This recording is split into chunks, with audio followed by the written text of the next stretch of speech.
नमस्कार, खबर उत्तराखंड में आप सभी का स्वागत है। मैं हूं आपके साथ यशो शुक्ला। रुक करेंगे खबरों का, लेकिन इससे पहले एक नजर सुर्खियों पर।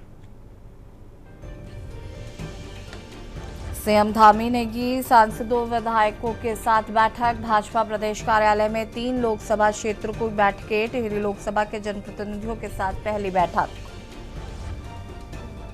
हरिद्वार में नशे के खिलाफ डीएम का सख्त एक्शन। नशीले पदार्थों की बिक्री और तस्करी पर कड़ी नजर। सभी विभागों को आपसी समन्वय के निर्देश।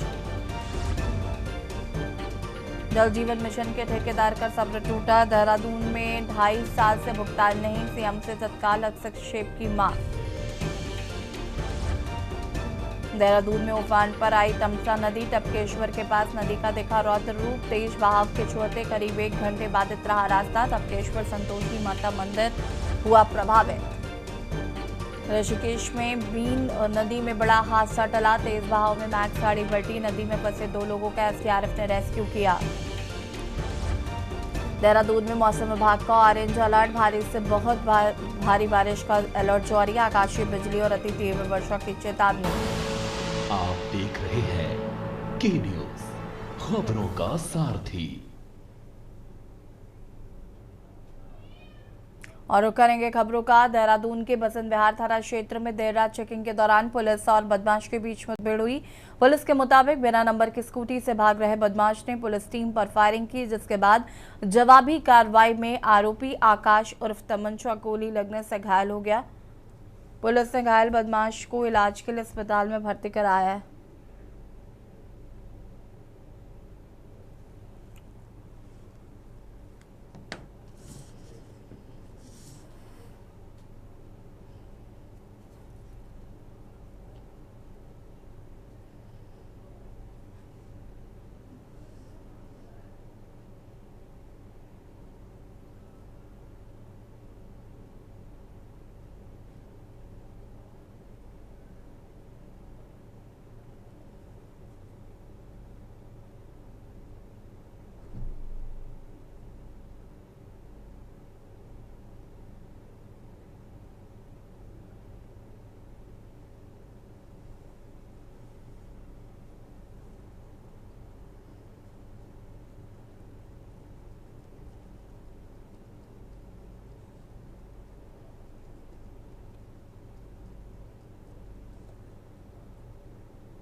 उत्तराखंड में आगामी चुनाव को लेकर कांग्रेस ने अपना मैनिफेस्टो तैयार करने की कवायद तेज कर दी है।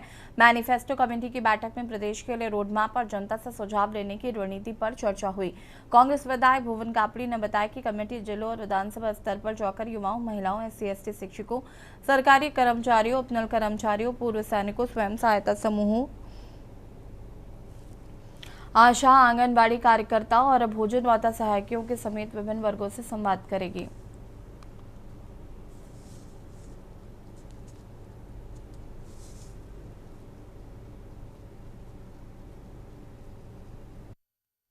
कुछ एक ऐसा आयोग का गठन करेंगे जिसमें पत्रकार की जो है सुरक्षा हो सके और उसको सहयोग हो।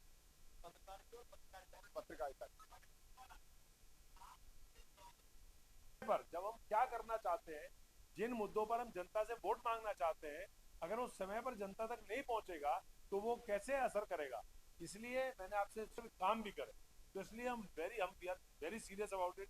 और इस मैनिफेस्टो को, जैसा गजेंद्र भाई ने पूछा, निश्चित तौर पे ये बहुत बड़ा एक लेकुना और बहुत बड़ी एक कमी हमारी।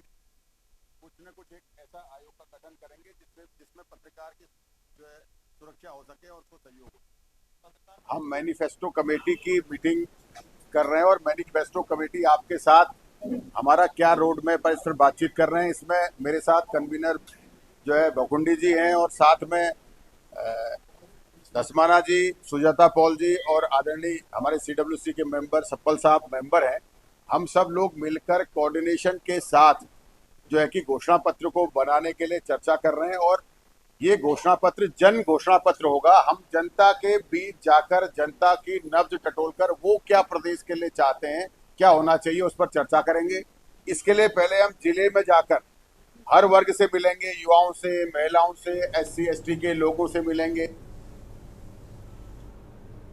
देहरादून में आगामी विधानसभा चुनाव से पहले कांग्रेस के राष्ट्रीय नेताओं के उत्तराखंड दौरे को लेकर सियासी बयानबाजी तेज हो गई है। सितंबर में लोकसभा में नेता प्रतिपक्ष राहुल गांधी और कांग्रेस महासचिव प्रियंका गांधी के उत्तराखंड दौरे की चर्चाओं के बीच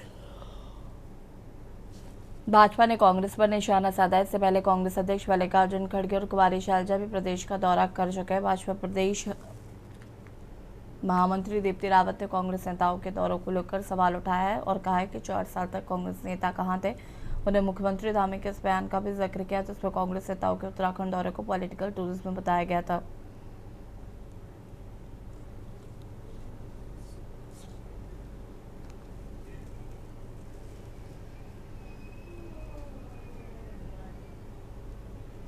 देखिए, मैं ये कह रही हूँ कि मुख्यमंत्री जी जब खड़गे जी आए थे यहाँ, राष्ट्रीय अध्यक्ष जी का दौरा था उनके कांग्रेस पार्टी के, तो मुख्यमंत्री जी ने एक विषय कहा। उन्होंने कहा कि ये पॉलिटिकल टूरिज्म के लिए आ रहे हैं। तो आप ये देखिए, उन्होंने कोई गलत बात बोली नहीं। आज यहाँ पर आप देखिए कि राहुल गांधी भी कुछ दिन पहले आए, खड़गे जी आए, अब प्रियंका गांधी जी भी आएंगी, उससे पूर्व उनकी कुमारी शैलजा जी भी आ रही थी। तो आप ये देखिए कि ये पिछले 3-4 महीने में ही सभी लोग आ रहे हैं। इससे पूर्व के 4 साल ये कहाँ सोए हुए थे, जब ये पिछले 4 साल में नहीं आए। और अब तो 4.5 साल हो चुके हैं, अब तो केवल और 6 महीने भी बाकी नहीं है, उससे भी कम है चुनाव में। तो आप ये समझिए कि अब ये लगातार जो आ रहे हैं, तो अब तो मैं कहूँगी कि चिड़िया चुग गई खेत, अब आके क्या करेंगे।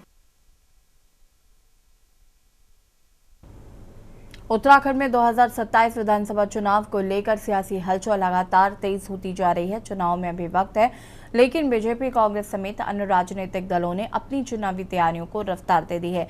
एक तरफ कांग्रेस देहरादून से लेकर दिल्ली तक बैठकों के जरिए अपनी रणनीति को अंतिम रूप देने में जुटी है, तो दूसरी तरफ बीजेपी भी दिल्ली में बड़े नेताओं के साथ मंथन के बाद अब प्रदेश के अलग अलग क्षेत्रों में बैठकें कर संगठन को चुनावी मूड पर ला रही है।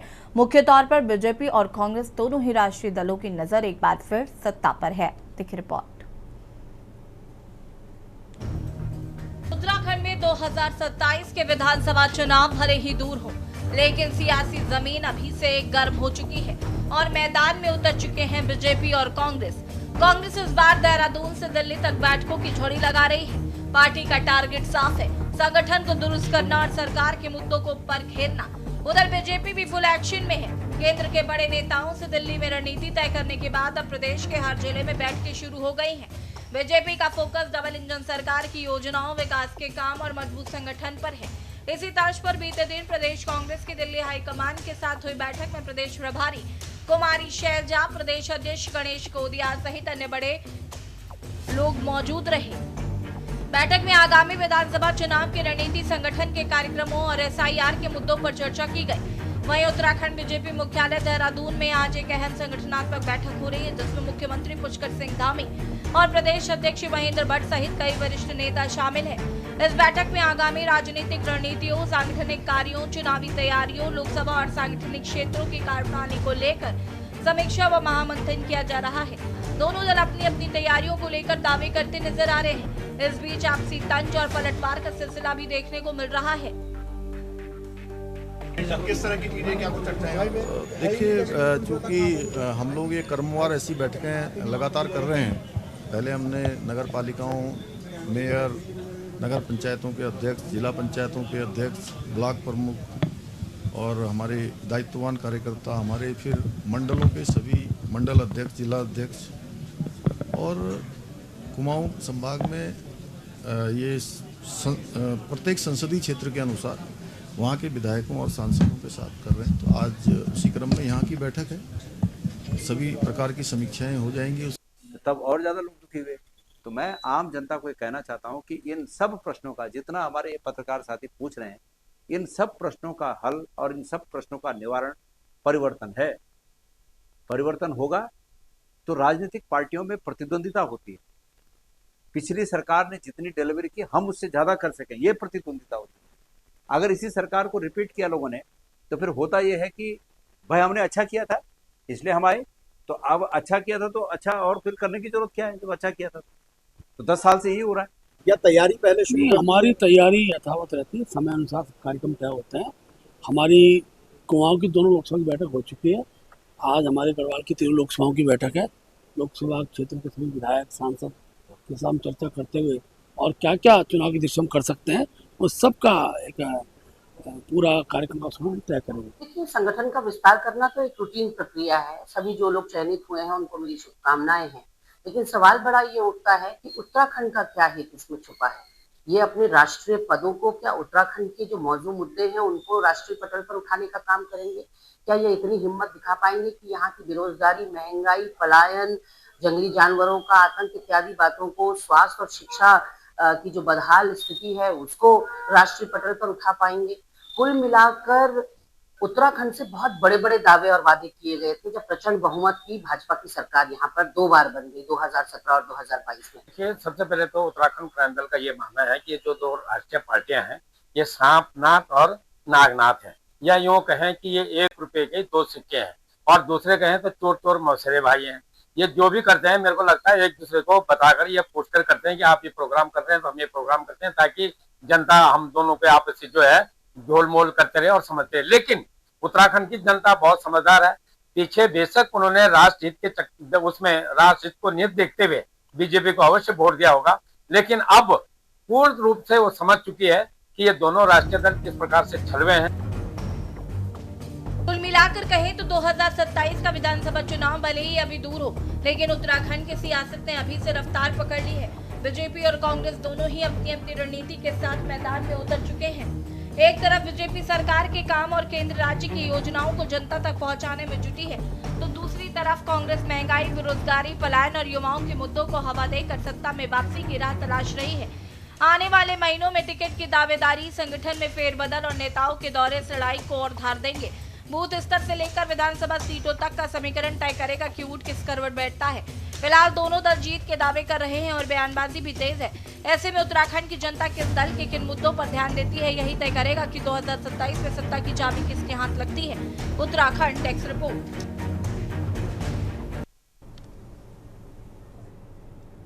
रुक करेंगे खबरों का। खबर देहरादून से है, जहां पर 2027 विधानसभा चुनाव की तैयारियों को लेकर भाजपा ने गढ़वाल मंडल की 3 लोकसभा सीटों की समीक्षा बैठक की।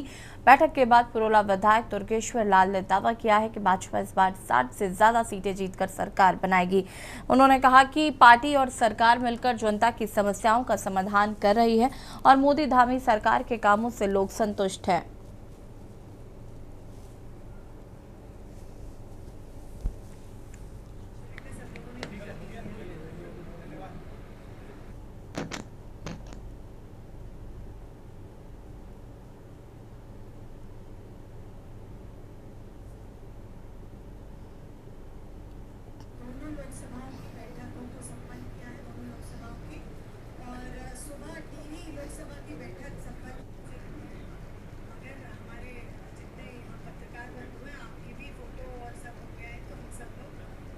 मैं आज माननीय मुख्यमंत्री, माननीय प्रदेश अध्यक्ष जी का धन्यवाद करता हूँ कि ये जो बैठक जो गढ़वाल रीजन की करी है और इसमें 3 लोकसभाएं आती है। आपके हरिद्वार हो गए, पौड़ी हो गए और टिहरी हो गई।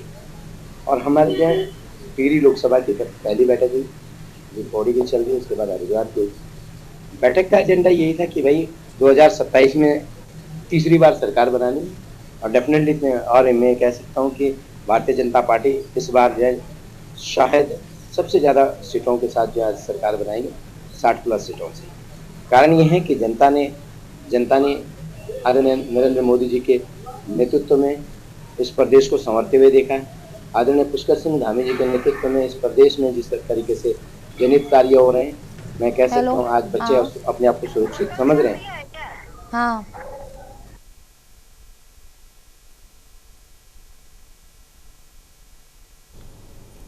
उत्तरकाशी के मनेरा बाईपास के से इस वक्त की बड़ी खबर सामने आ रही है। लगातार हो रहे भूस्खलन के बीच पहाड़ी से अचानक भारी मलबा और बोल्डर सड़क पर आ गिरे।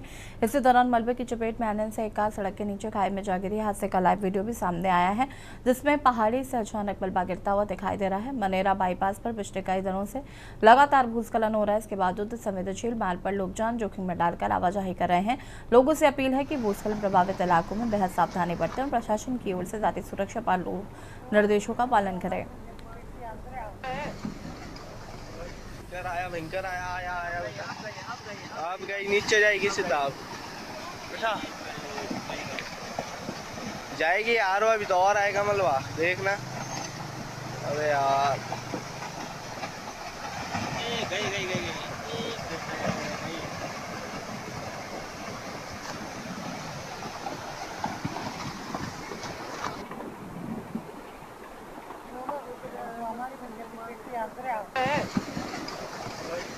भयंकर आया आया आया आप गई नीचे जाएगी सीधा आप बेटा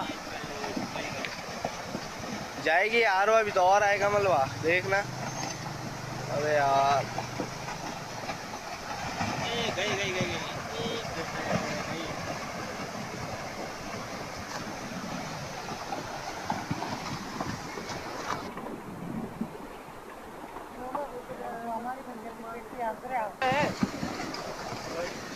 भयंकर आया आया आया आप गई नीचे जाएगी सीधा आप बेटा जाएगी यार, अभी तो और आएगा मलबा देखना। अबे यार गई गई गई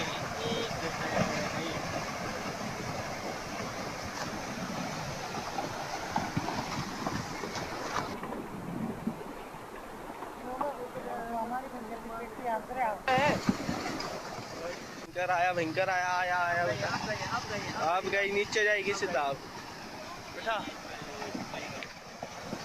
जाएगी यार, अभी तो और आएगा मलबा देखना। अबे यार गई गई गई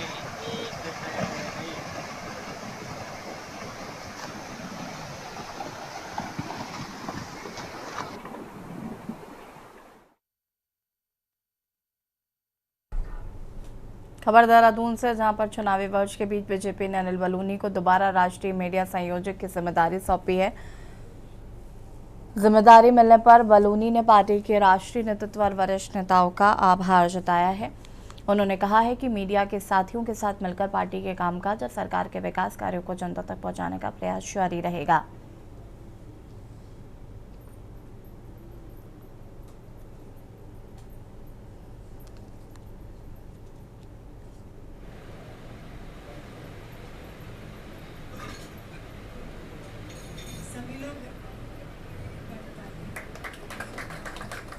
हमारे प्रदेश अध्यक्ष जी के स्वागत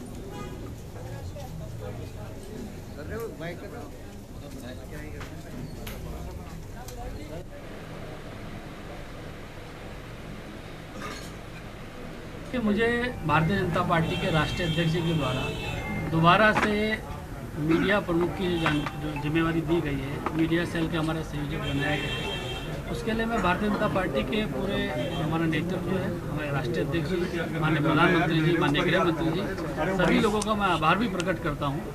और निश्चित तौर पे आप सब मीडिया के साथियों के साथ मिलकर हम लोग भारतीय जनता पार्टी के कामकाज को आगे बढ़ाएंगे। हमारी जो सरकार है, उनके जो विकास उन्मुखी कार्य हैं, उन सब पे आप लोगों का चर्चा भी करते रहेंगे। मैं आभारी हूँ पार्टी के नेतृत्व का। 2027 विधानसभा चुनाव में अभी वक्त है, लेकिन बीजेपी ने उत्तराखंड में अपनी तैयारियां तेज कर दी हैं। दिल्ली में केंद्रीय नेताओं के साथ मंथन के बाद अब पार्टी प्रदेश में संगठन को चुनावी मोड में लाने के लिए बैठकों का दौर चला रही है। और इसी कड़ी में बीजेपी प्रदेश कार्यालय देहरादून में गढ़वाल मंडल की 3 लोकसभा सीटों की समीक्षा बैठक हुई। बैठक में मुख्यमंत्री धामी, प्रदेश अध्यक्ष महेंद्र, सांसद, मंत्री, विधायक और जिलाध्यक्ष मौजूद रहे।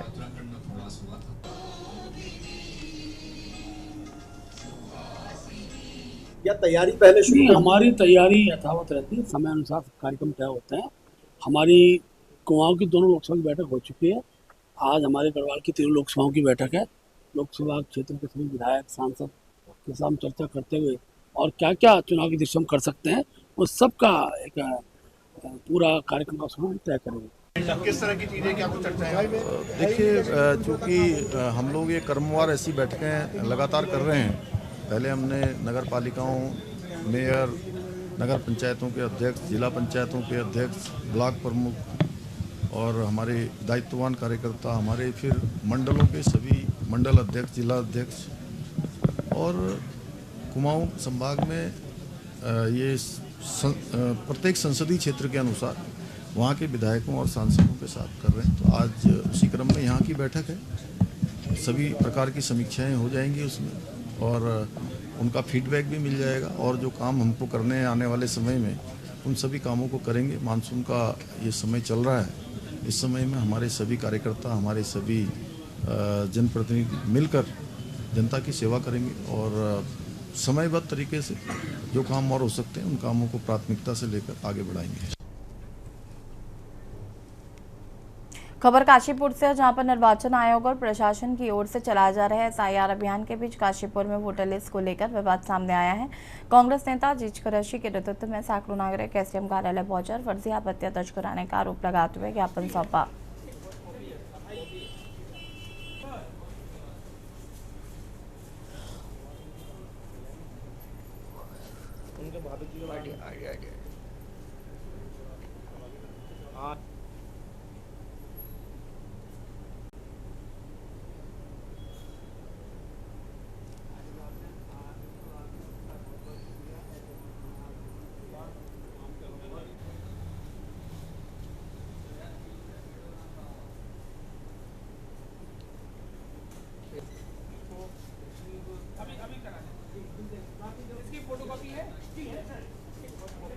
SIR के मामले की जो जांचें चल रही हैं, जो प्रक्रिया अपनाई गई है, उस प्रक्रिया में इतने झोल हैं कि आम आदमी बेहद परेशान है और बड़ी तादाद में हर वार्ड में ऐसे गिरोह एक्टिव हो गए हैं जो ये चाहते हैं कि खास तौर से 80% मुस्लिम्स के जो वोट्स हैं, जो उनके वोट देने के राइट्स हैं या उनके जो संवैधानिक अधिकार हैं, उनको कैसे खत्म किया जाए। और दरअसल क्या है कि ये जिंदा और वैध मतदाता को मृत दिखा रहे हैं, जबकि सिस्टम अपने ही सिस्टम पर प्रश्न चिन्ह लगाने का मौका दे रहा है।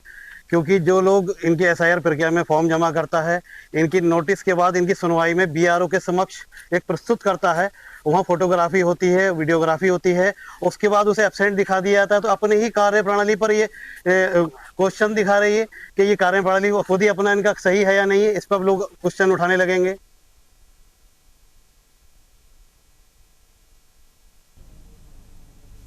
खबर कालाडूंगी से, जहां SIR प्रक्रिया के तहत लगाए गए आपत्तियों को लेकर कांग्रेस कार्यकर्ताओं ने पूर्व जिला पंचायत सदस्य नीरज तिवारी के नेतृत्व में SDM सुधीर कुमार से मुलाकात की है।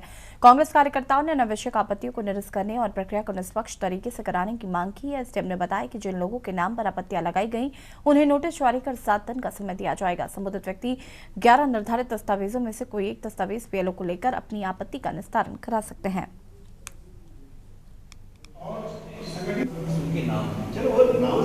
SDM कराडूंगी के कार्यालय में आए हैं तो SIR की जो प्रक्रिया है वो अंतिम रूप ले रही है। इसी सोच और उद्देश्य के साथ हम तमाम सारे जो कांग्रेस के पदाधिकारी कार्यकर्ता उपस्थित हुए थे, लेकिन दुर्भाग्य है और बहुत चौंकाने वाली बात यह है कि 800 आपत्तियाँ आई। 800 आपत्ति में कुछ लोग ऐसे भी हैं, एक ही आदमी ने 400-500 आपत्तियाँ लगाई और वो व्यक्ति विशेष कराडूंगी के भी नहीं है, वो व्यक्ति विशेष सपोज मान के चलो हल्द्वानी से है और उसने यहाँ पर लोग की आपत्ति लगा दी। तो फिर मैंने ये अभी SDM साहब से बात हुई, मैंने कहा सर कितने आपत्तियाँ लग सकती हैं, तो उन्होंने बताया कि लिमिटेड लग सकती है, बहुत ज़्यादा आपत्ति आप नहीं लगा सकते हैं। हम लोगों ने विरोध दर्ज किया है और कहा है कि जिनको अनावश्यक रूप से आप नाम काटने का प्रयास कर रहे हैं वो नाम नहीं कटने चाहिए। देखिए, मैं आपको बता दूँ, आज हम उप जिला अधिकारी महोदय कालाडूंगी तहसील पहुँचे का हमारा मुख्य उद्देश्य जो इस समय SIR की प्रक्रिया चल रही है उसमें फर्जी आपत्ति, हमें सूचना मिली थी कि हमारे क्षेत्र कालाडूंगी में भी काफ़ी फर्जी आपत्ति लगी हैं। उसी संबंध में आज हमने उप जिलाधिकारी महोदय से मुलाकात की और उनसे बात की है और उनसे निवेदन किया है, जिन्होंने भी आपत्ति और जिन्हें भी शिकायतकर्ता को भी आप बुलाए और जिनके खिलाफ आपत्ति लगी है उनको भी तहसील बुलाए और दोनों की जांच कर निष्पक्ष कार्रवाई करें। धन्यवाद। ये अभी एसआईआर की प्रक्रिया गतिमान है और एसआईआर की प्रक्रिया के प्रारंभ से ही हमें निर्देश प्राप्त हैं कि प्रत्येक मंगलवार को जो पॉलिटिकल पार्टीज हैं, राष्ट्रीय स्तर की पॉलिटिकल पार्टीज, उनके द्वारा नामित BLA 1 के साथ में तहसील स्तर पर हमारे ऑफिस में, हमारे कार्यालय में उनके साथ मीटिंग की जाती है, जिससे कि एसआईआर प्रक्रिया सुचारू रूप से संपन्न की जा सके। और इस संबंध में अगर उनकी कोई क्वेरीज हैं या अगर फील्ड स्तर पे किसी तरह की कोई समस्याओं का सामना करना पड़ रहा है तो उन सभी समस्याओं को सुना जाता है और उन पे जो भी यथोचित कार्रवाई है वो की जाती है। और खबर उत्तराखंड में फिलहाल इतना ही। देखते रहिए के न्यूज़ इंडिया। नमस्कार।